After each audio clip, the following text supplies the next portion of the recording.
Good evening to everyone present here with us today. This is Sriyan from IGCP. I would like to welcome all the viewers who have joined our platform for better exchange of knowledge that is going to be shared by our keynote speaker doctors for today's discussion on lymphoma in 2025. Where are we now? An honest talk. With much pleasure and honor, I would like to welcome today's host, Dr. Pranta Chakraborty, sir.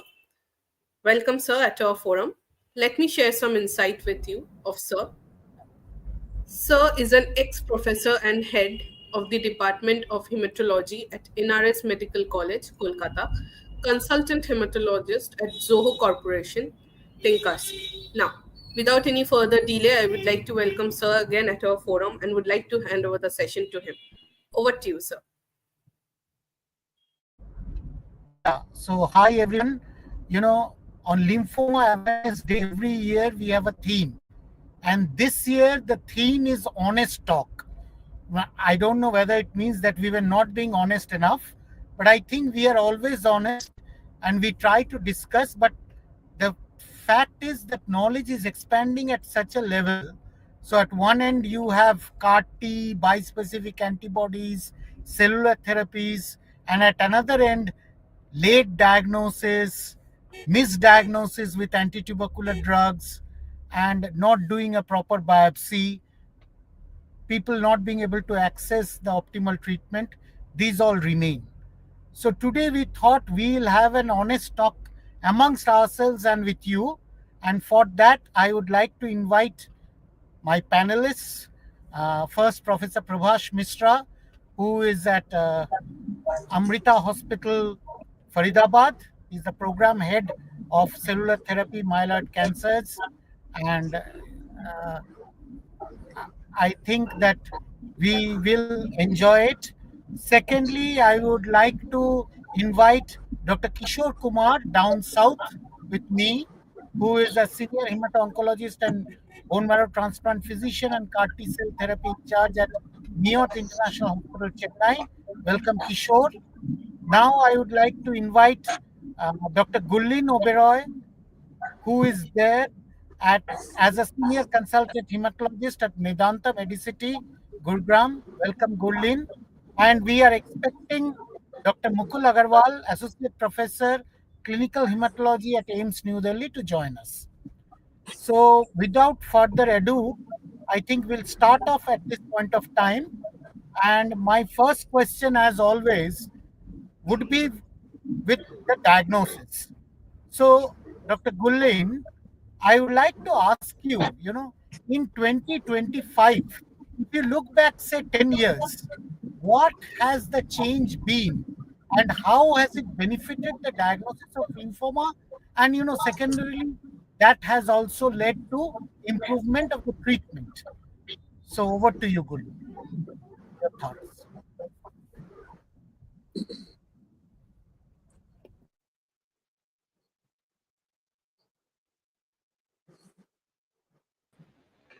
Gulin, you are on mute. Oh, sorry. Uh, Thank you for the question, sir. So basically, it's the most important question because the integration or the integrated reporting system is the new development, and with the coming up of NGS, the molecular studies, the all the ancillary techniques, the high-end IHC gives us answers which we were not getting before. So the integrated reporting is helping us to diagnose better, to have a very certain diagnostics, and it helps in subclassifying further and prognostication, risk stratification. So now diagnostics, the development in diagnostics because of the NGS and molecular coming up in a big way is helping us in a very targeted patient care, personalized patient care because of this development. I'll give you an example through a case which I recently diagnosed, which I would have diagnosed to a very basic level if I had diagnosed it 5 years back. So, if so, there was a case of 64-year-old female which was having lymph nodes, and on morphology they were large cells, blastoid cells. So, if few years back we would have stopped at large cell lymphoma or a DLBCL, or with a DT of DLBCL, Burkitt lymphoma, uh, and other high grade B cell lymphomas. But now, after putting the IHC, and it was CD20 positive, BCL6 was positive, BCL2 was positive. We went ahead with the fish in this case. And high end fish actually, with the break apart probe, it showed a BCL2 rearrangement with MIG. So, with the new classification coming up in that is WHO 2005, 2005th edition, it is now classified as high grade B cell lymphoma, MIC and BCL2 rearranged entity. So, which has a double hit pathophysiology. And further, we went ahead and targeted NGS was also done in this case, and TP53 was found. So, we could clearly diagnose it, subclassify it, and prognosticate a case which we would have just left at the differential diagnosis if we didn't have these modalities which we have today. Uh, Along with the development of the classification, which includes all the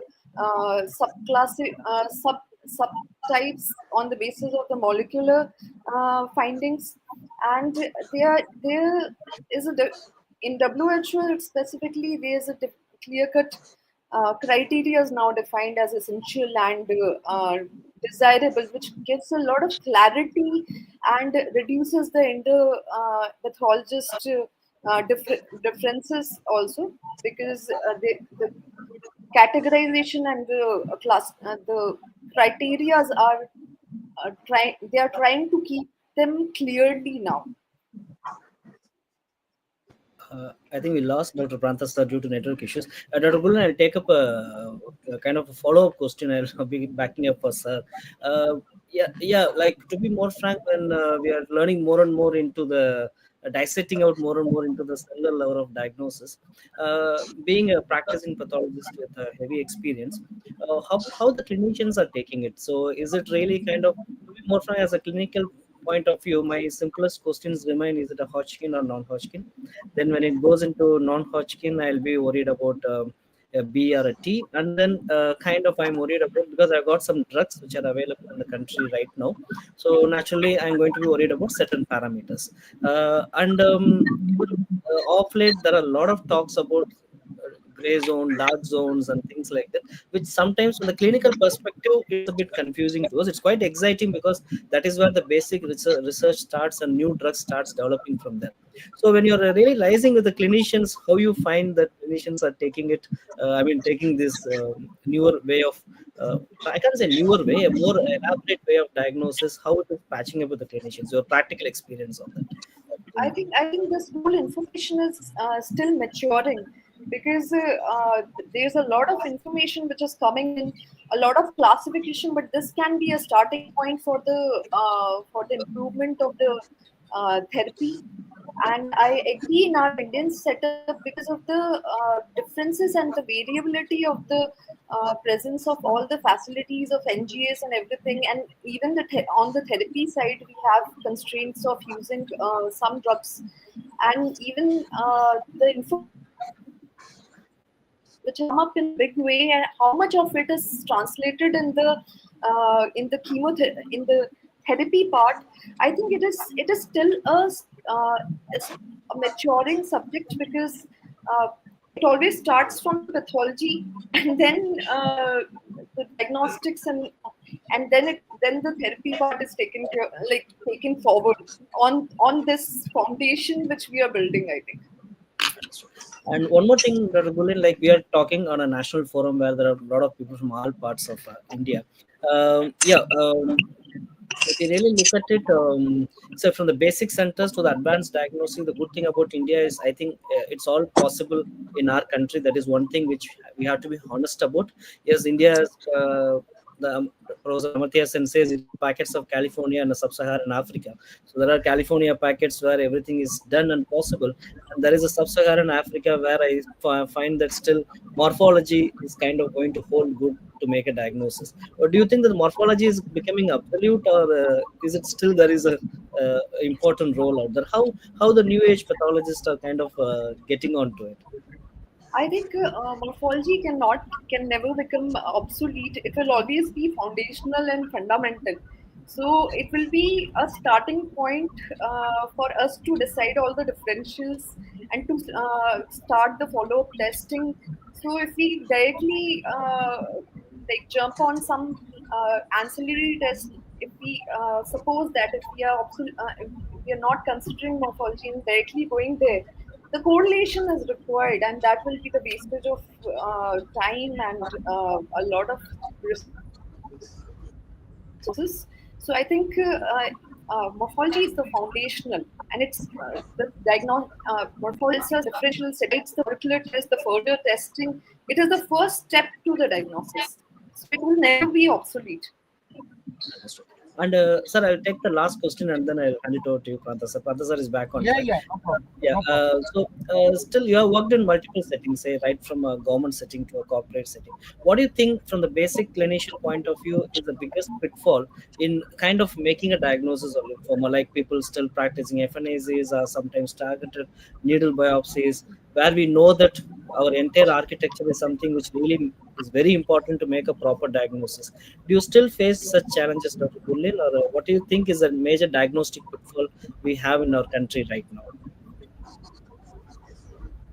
I think the major diagnostic pitfall, if you talk about, is as we already discussed, is the variability of the facility which is present in India. So some places in the Apex institutes, we have the access to high-end fish and NGS and everything to prognosticate the patient and till the prognostication and follow. However, there are majority of the centers where these modalities are not present. So we are stuck till morphology and at most IHC. So still some place there is a lot of variability, and over and above that, I would say the biggest pitfall for diagnosing lymphoma would be an insufficient sample. So even if we have all the information, all the facility, if the sampling and the sample is insufficient, which is a very common problem, it can lead to the further because it is invasive procedure to, and it cannot be repeated multiple times. So it is a major pitfall if the sample is coming out to be a suboptimal sample. The third one I would say is the gap in the clinico-pathological discussion and about the case. So the clinician and the pathologist has to be on one page while diagnosing the patient, because both the informations are very important while we diagnose the case. So I think where we are slightly lacking in most of the centers where, and in the reference laboratories, the standalone laboratories, this is a problem. The standalone labs, this is a problem. However, in the hospitals, I think this is improving the clinical pathological correlation and radiological correlation.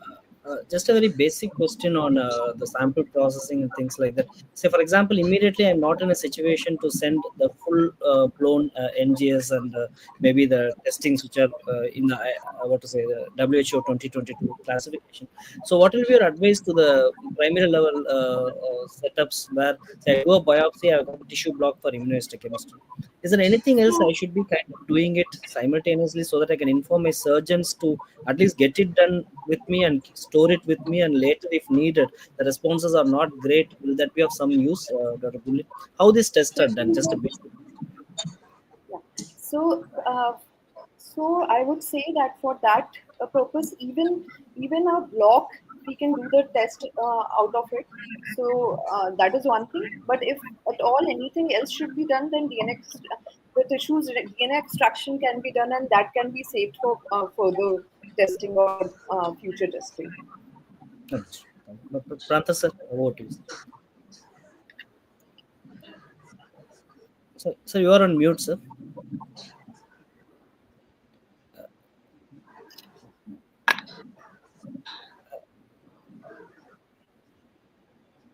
Thanks, Dr. Kulin.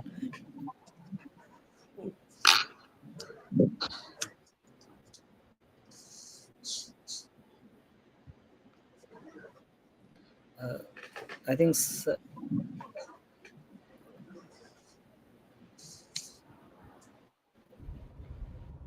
Yeah. yes, sir, please. Yeah. Can you hear me? Yes, sir, we are able to hear you, sir. Okay. So I was trying to ask Gurlin that, you talk of WHO 2022 and harmonization and everything, but I honestly feel that when patients have to pay out of their pocket, can you please clarify whether all the technologies are to be used in every diagnosis of lymphoma? Because sometimes I've seen patients telling me, sir, I have a limited budget. And if much of that money goes into diagnosis, then the treatment may not be complete. So how do you know, weigh this, and what is the solution there?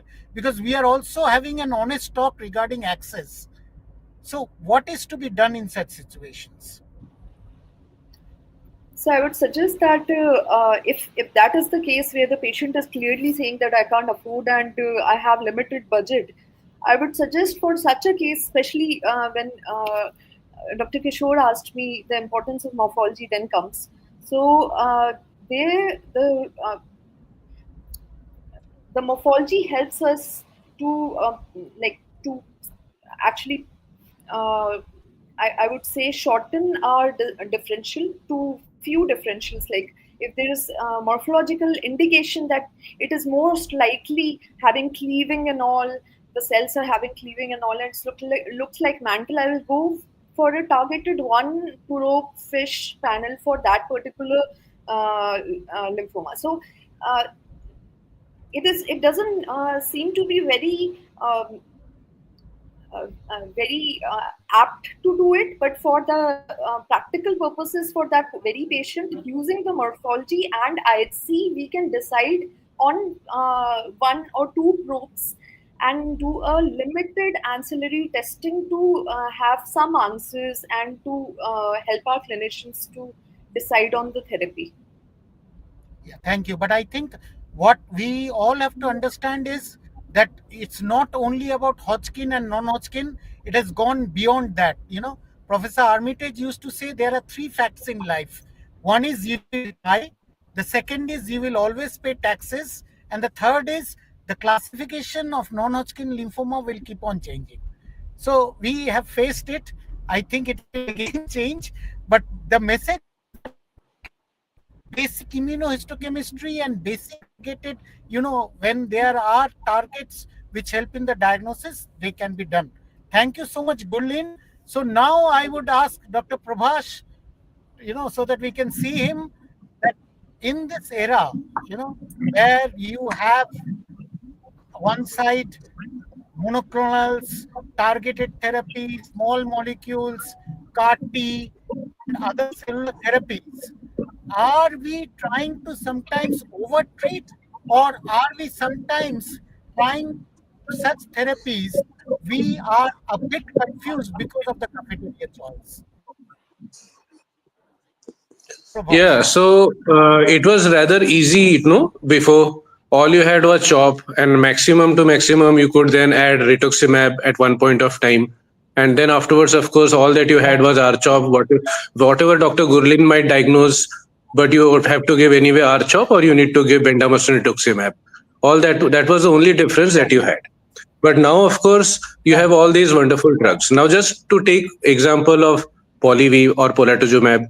Now, initially they put it up for relapse refractory, and DLBCL. Okay, so then you had Polivy and PR, but now they are saying that you can use it in the initial part as well. So of course, maybe not for the stage 1, stage 2, but probably for the more bulky disease, you add Polivy for those patients who can afford a 2 lakh price tag for their treatment. Assuming somebody with 60 kilos, you can add Polivy, then you may add 2 lakhs, and then of course the cost of the other part of the treatment, even the RCHP has to be given with it. But even if you look at the data, it is not really that, it is, we still don't know whether it actually translates into some kind of overall survival. Even the PFS survival difference is not much. If you look at it, I did a back of the envelope calculation that day when we were planning to do this talk, and I found that you need to treat at least 16 patients to reach any kind of a PFS advantage. And I was using the Polivy data to calculate that. 16 patients, 6 cycles, 2 lakhs per cycle. That is, now you can do the mathematics. Now, and then of course, there is no great overall survival advantage. So I think these drugs are good, and particularly when you are going to be using them in the relapsed refractory setting, it might make a difference in those kind of cases. But I am personally not very sure that adding these drugs at the very outset is going to change anything. Yes, when I do get a patient, I do counsel them. I show them this data. I tell them that this is how it is, and would you like to have this as a, I think, particularly for those who have got a more aggressive disease. And some of them actually say, okay, fine, it does not look so great, and we might be okay with just taking our chop. But then of course there are some who may like to do it, particularly those who have got the resources to get it. It differs, but our job here is now to explain everything to them. It does make our life a little more difficult, more challenging, in the sense that you spend more time in the OPD explaining certain things, but I think it is worthwhile letting them know everything and let them make a choice. But I do agree with you that in fact, I think I agree with Dr. Gurlin that the main idea, and Dr. Kishore, that the main thing is not reaching the treatment. It is actually the diagnosis. And frankly, it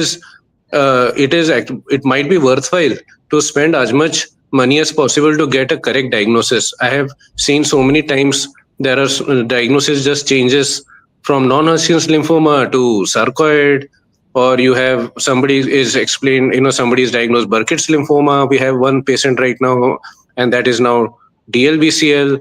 So of course that all keeps changing. Yeah. Yeah. So I think the thing is that yes, we have certain tools, but we need to be sure of the diagnosis if we are thinking of targeted therapy. So I go to Dr. Kishore now in Hodgkin's, right? So everybody was sitting pretty, and then the Germans brought in Biakop and escalated dose and standard dose, and now you have the monoclonals there. So in 2025, because again the problem is that if someone is paying out of the pocket, or even if they have some kind of government insurance, it is capped. And most of the insurance plans, as I come to know from the patients, they say they will pay for chemotherapy but not for monoclonal antibodies, right? So this is a problem which I am seeing for the last 3 to 4 years. In this situation, as Hodgkin's is one of the best diseases, I mean, one of the best malignancies to get, what is your take on managing Hodgkin's in 2025? Yes, thank you, sir. So we had a recent publication in ASH also about our experience in Hodgkin's. Like any other disease, quite a few decades, the treatment is going to be quite simple, I should say. Let it be CHOP or RCHOP for NHL, ABVD standard for Hodgkin. Hodgkin is one disease, like I should say, you yourself mentioned it's a disease with a great prognosis. And whenever there is a disease comes with a great prognosis, we become a bit more greedy, and we kind of start thinking, is there a possibility to reduce the side effect profile of the patients? At least not in everybody, at least in patients whom we feel it's going to be worthwhile to do that. The one thing that happened was using PET scan upfront after 2 cycles of ABVD and kind of toning down on the bleomycin, because the bleomycin lung toxicity was real, and it was proven beyond doubt that even dropping bleomycin was doing some justice to them. For a long time, Hodgkin is one disease. Dr. Gurlin will be kind of accepting to the fact that morphologically, a non-Hodgkin means nearly 100% of cells are malignant cells, and they all express the antigens. And we going and targeting the antigens is kind of easier to think there.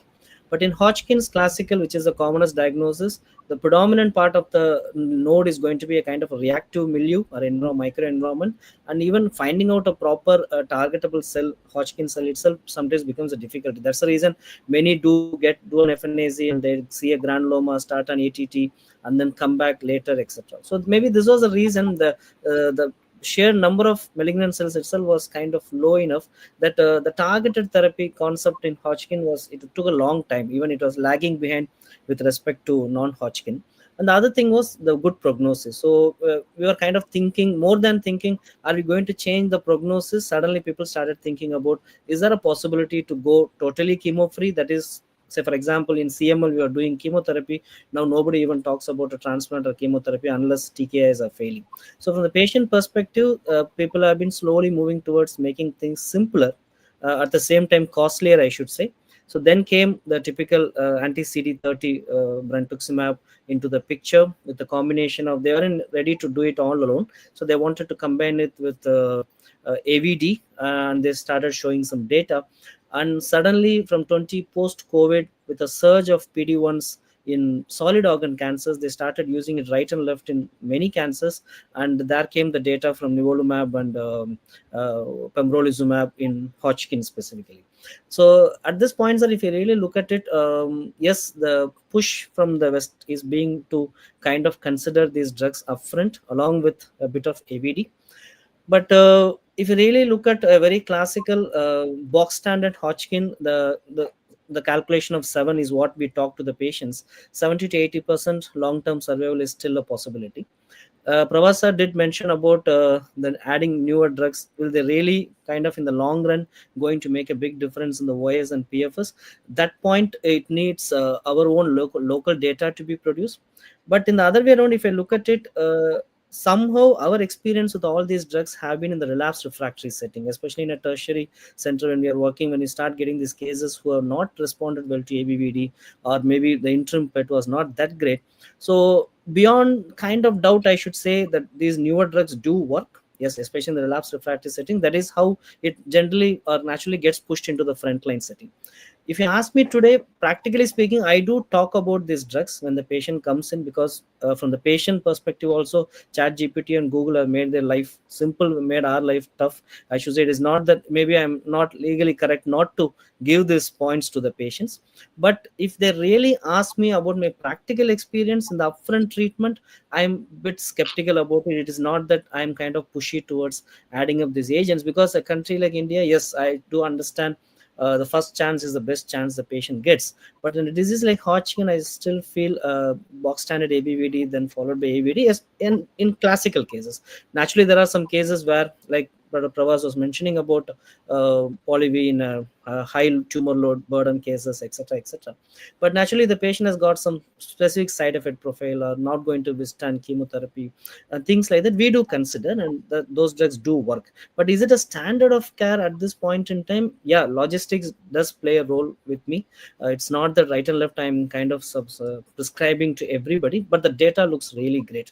Even if you look at the new age data, there is a combination of Nivo and BV, totally chemo free, not losing the hair of the patient, but getting excellent responses. But they are all on paper. At this point, if you really ask me, sir, have I changed? Yes, my relapse refractory setting has changed.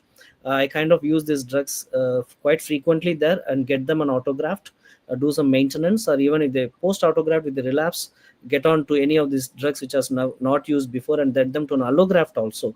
So that is what, because we have to put an end date to the therapy also, sometimes use doing a graft. But upfront usage, yes, I do discuss honestly with them, and also discuss the data. So I leave it to the patient sometimes to but if the ball is in my court, I still go on with 2 cycles ABVD, do a PET, and then decide on sometimes even hiking up the therapy if really needed. Yeah. Thank you. I think that was a good crystallization of what we usually practice. Now I come to Dr. Mukul. I saw him for a brief time. So, Hi, sir. Mukul, hi. So, when you are counseling a case of, say, diffuse large B cell lymphoma, right? At the back of your mind, you know that 60 to 70% will do well, the rest will relapse, and you know there is no disease where the relapse behaves better than the first treatment. So, when we are considering the theme of honest talk in lymphoma awareness, what do you actually tell the patient and their caregivers? Sir, a lot of things depends on the various prognostic factors. So, like Dr. Galil already elaborated, many things are available. So, but unfortunately, most of the things are out of context for our patient in the Indian settings. If they're available, they are way too costly. The availability is limited to very few centers at times. So, you do have prognostic factors, especially for DLBCL. Minimum we try to have at our center is extensive IHC, including your GCB and ABC subtype, and if possible, double hitter subtype. So those are your cases where you are more skeptical about relapses. Otherwise, for stage one and stage two diseases, it's a far easier choice where you're not much worried about relapse. So, for stage one and two, we are very much comfortable with ARCHOP kind of a regime. Do an interim PET. If the PET is going fine, continue with the 6 cycle, and that's it. For otherwise, for these higher stages, stage three, four diseases, that's where your problem comes. That's where your data with other agents come. And if the patient is having let's say ABC subtype or in fact double hit subtype, then there are problems which we anticipate. Some of these patients are from the beginning they are treatment refractory or the relapses occur within a year. They are your problem cases. When we are counseling such cases, there is a word of caution that we will be doing PET scan at the end of therapy. Then we'll decide on the further thing, if anything to be done or not. Then there is a talk about whether we can go for autologous transplant upfront in some of these cases or not. Or if the patients are well affording, like Dr. Mishra sir has already elaborated, the option of polatuzumab is also discussed in higher stages. So that's where the talk becomes important. But for stage three, four diseases, it becomes a really tough talk because the kind of patient we get at my center, most of them are not affording beyond our shop, and we kind of restrict to this option only for most of our patients. If you talk to me about stage three, four, or other diseases, uh, then also RCHOP remains the most common therapy, which is given to the patient. Offering is, may include potassium at time. Uh, for patients who are being admitted or who are affording with DLBCL or with sometimes other high grade B cell lymphomas, the option of ARDA-EPOC is also being discussed. So the therapeutic jugglery or armamentarium shuffles from the classical variety of DLBCL to these some subtype if the data is available. Unfortunately, working at AIMS, we have many of these things available with us. Beyond, if I say, uh, across the major private hospitals or beyond the teaching hospitals, some of these facilities will not be available. And in those circumstances, this discussion becomes more of a therapeutic talk, and it's more of a teaching kind of a talk only, and most of the patient eventually end up getting arthrop kind of a therapy. Thank you, Mukul. I think the reality is that sometimes people do not even get the correct diagnosis and the correct treatment. And I think I'll go to back to Prabhash to ask him, that especially in non-Hodgkin's lymphoma, we see a lot of elderly people, and now they say age is not just a number, right?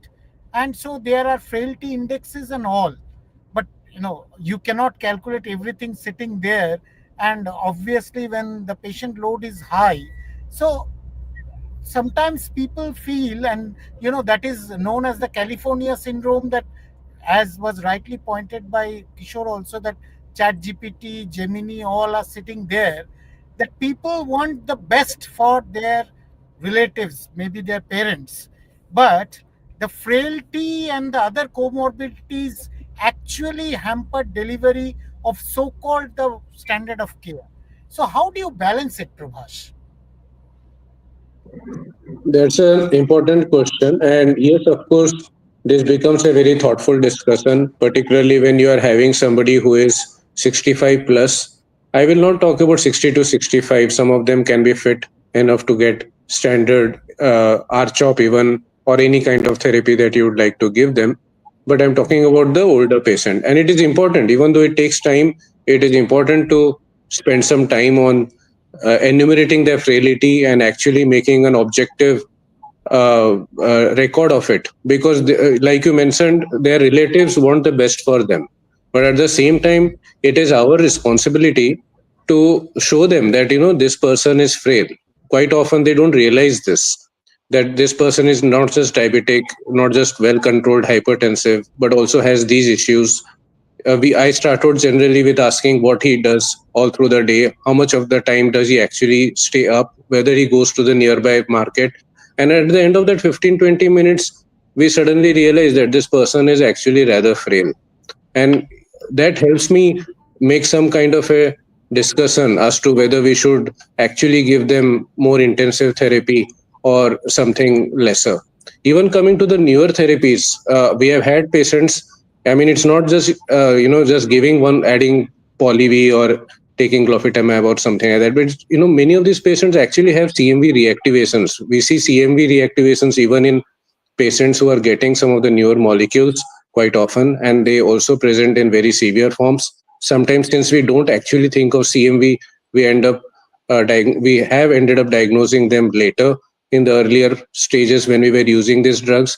So these are very important things to discuss, particularly when we are talking about elderly or frail patients who come to us with lymphomas. I think now I'll ask Gullin that the other problem is the so-called indolent. Okay, indolent lymphomas, and then you give. So sometimes I have even seen a confusion that people say they misjudge what is a stage and what is a grade, right? So in follicular, the grade thing then also creates some confusion. And sometimes it has happened that I have recently seen a report also that it says that there are large B cells at one part and there are low grade cells on other part. So the diagnosis is whether it's follicular, whether it is aggressive, or it is indolent, or a mixture. This kind of things still happen. So from your point of view, how do you take care of such things? Because sometimes the reporting may be done at a place where they did not get access to all tools.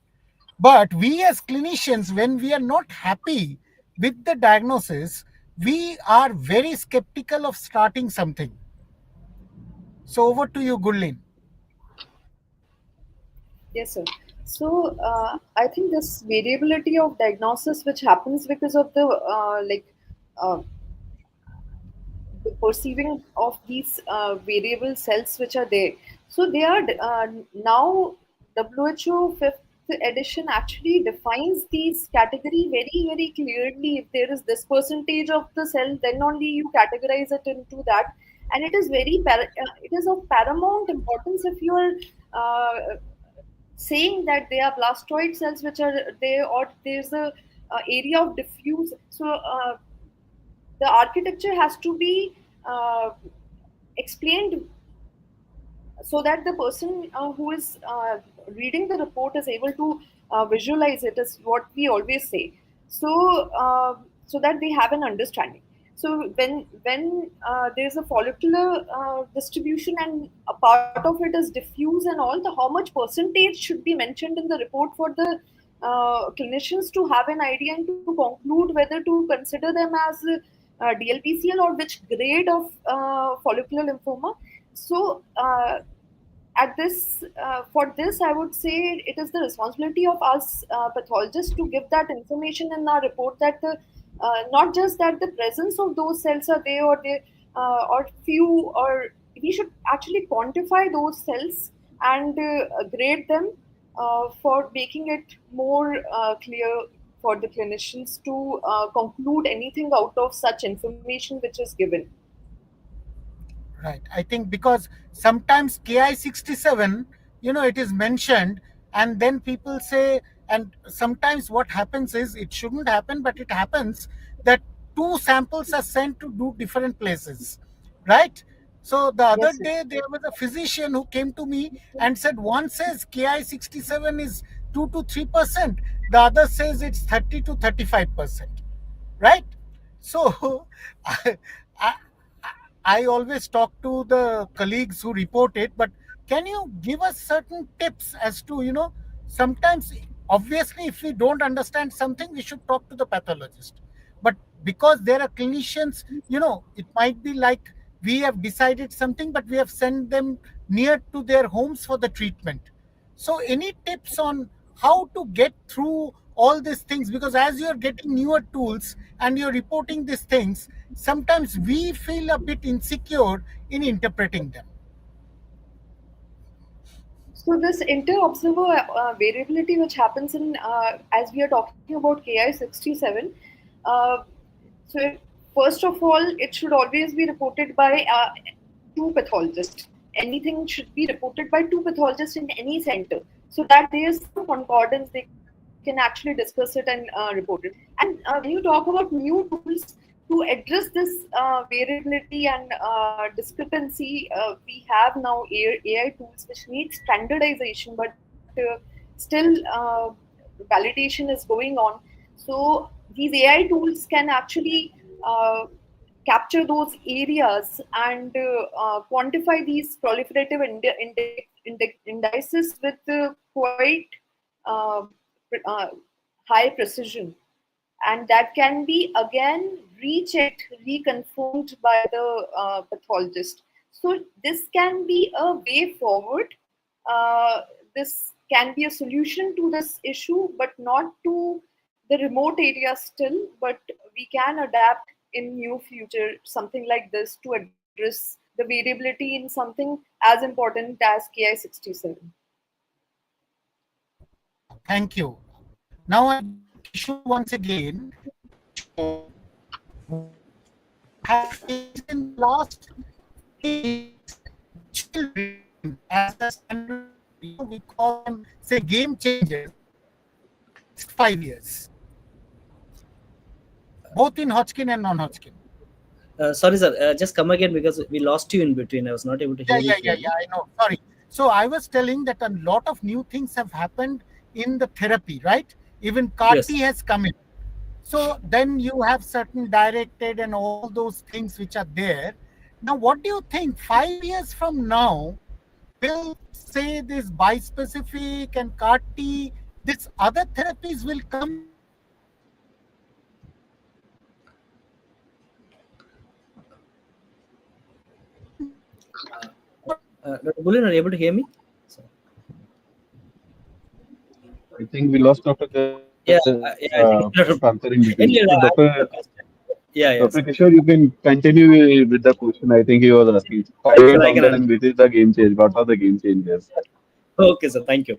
So yes, sir, for sure, because the two things which have kind of come up in this decade, I should say, is CAR-T and bispecifics in non-Hodgkin. Any lymphoma, for that matter. Maybe in the due course of time, you'll be having this some newer drugs and therapies coming up in Hodgkin also. But I will look into it in a different way. Like earlier part, it was kind of just having some non-specific chemotherapy. Even if you really look at it, except for the steroid part, ABVD and CHOP were not much different. So they were like a combination of anti-mitotic agents which were used, grossly, and slowly with multiple trial and errors, people got into a conclusion that CHOP may be good for a non-Hodgkin and ABVD for a Hodgkin. And slowly, maybe in the era of 1999 to 98, when rituximab started coming in, that was kind of a big game changer, and a sudden 20% jump in the PFS and OS benefit. Even today, there was a paper last year in one of Nature publications that long-term rituximab data also proved beyond the point that the overall survival benefit was there.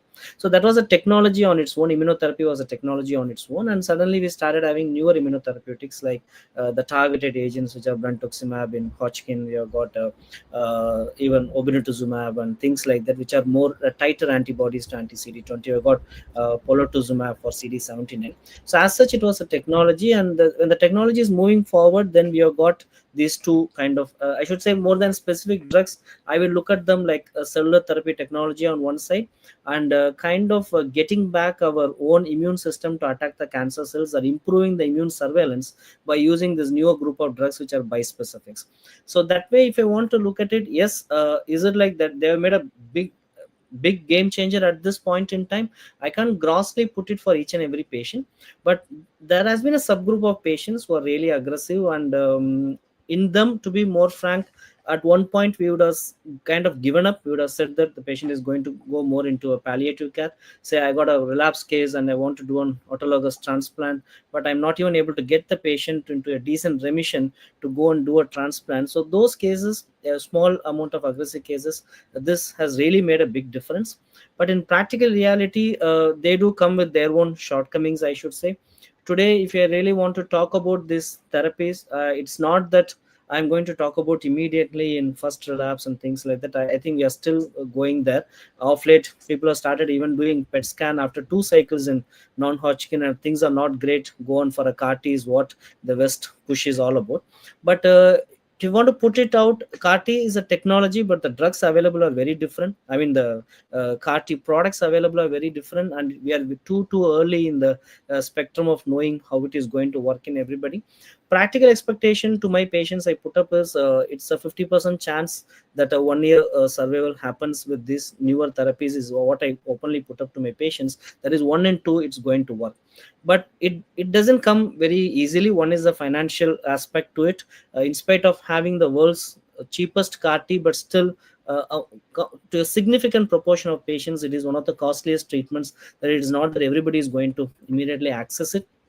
And over a period of time, though we have become better in managing CRS and ICANS, which may be associated with CAR T or bispecifics, but it is quite sometimes intimidating to the patients, and it's not an easy run in certain group of patients, and spending and our, I can't say an Indian way of looking at it. So the more I spend, the better proportionally expect the responses to happen. But technology on its own, if I put the cost part apart, it is still maturing. I think more and more things are to be made. But Sarah was asking about in 5 years time, which I'm giving a more hype to. If I want to bet on one among CAR T and bispecifics, I think I'll put my bet more on bispecifics, to be more frank, because obvious reasons are off the shelf availability, less infrastructure heavy. Naturally, it doesn't need that much of an infrastructure, not today per se, because we don't have much products in our country. Maybe 2030, if I want to talk about 2030, it is possible that bispecifics, if correctly used, can they become the rituximab of the next decade? I'm not sure, but they have got the propensity, so we can better manage the toxicity profile. It's possible to combine them with other standard regimens. So these are all some things which make bispecific stand out.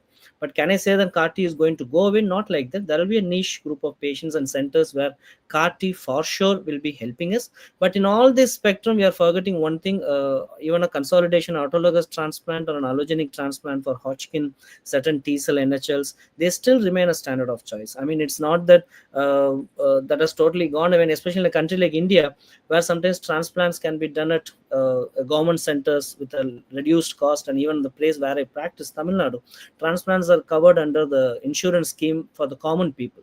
So that makes me more of a reason not to get away with that option. Looking at 5 years, 6 years down the line from 2020, where CAR-T started picking up, the overall PFS and OS has been nearly equivalent to an autograft. That's what I should say. But there are few patients where I don't even get to the autograft thing. So naturally, CAR-T can be there. But bispecifics, if I want to put a bet on among the three, I will put my bet for 2030 into more of bispecifics. Naturally, the affordability and availability and the maybe generic production also can start, which may make things a bit more easier, I suppose. Thank you. Any last minute messages on this Lymphoma Awareness Day? First Prabhash and then Mukul. And then we wrap up. We can't see any questions. Yeah. Mm, I think for me, it is getting to a correct diagnosis first. Okay. So get a correct diagnosis and then give the treatment. It is at least at this point of time till we can reach a point where, like the way Dr. Kishore has mentioned, that we might have a stage where we can use some of the newer bites, or we would have more bites and they would be the new rituximabs. At least till such a time, we should be able to present the data in the simplest possible manner to our patients. That's our duty. And then let them choose.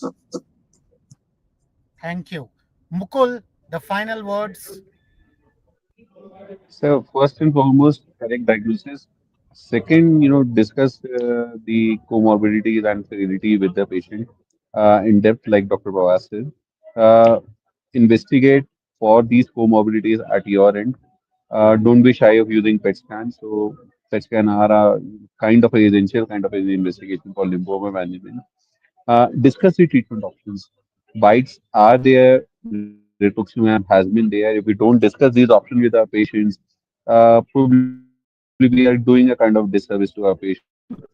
Most common treatments are available across the states, and more and more states are investing more into more money, pumping more money into health for the patient with at least a limited time out type of funding. So the options can be discussed. At least immunotherapy can be given, rituximab, R-CHOP based therapy for most of the non-Hodgkin lymphomas. ABVD at least for all the Hodgkin that can always be given for the almost all the patients. So that is the minimum which we should strive for. And lastly, I'll say that all centers should collect their data, collaborate on the registries so that we have our data from India, where we are able to say that which are the therapies which are working best for our patient and able to use it and discuss those data with our patients. So that becomes essentially the real world data for our patients. Thank you so much. So I would like to thank all the panelists, Dr. Gulin, Dr. Kishore, Dr. Prabhash, Dr. Mukul, for actually making it meaningful on a Monday evening so that every people understand it is one chapter in the Lymphoma Awareness Day. So over to the host. Thank you, everyone.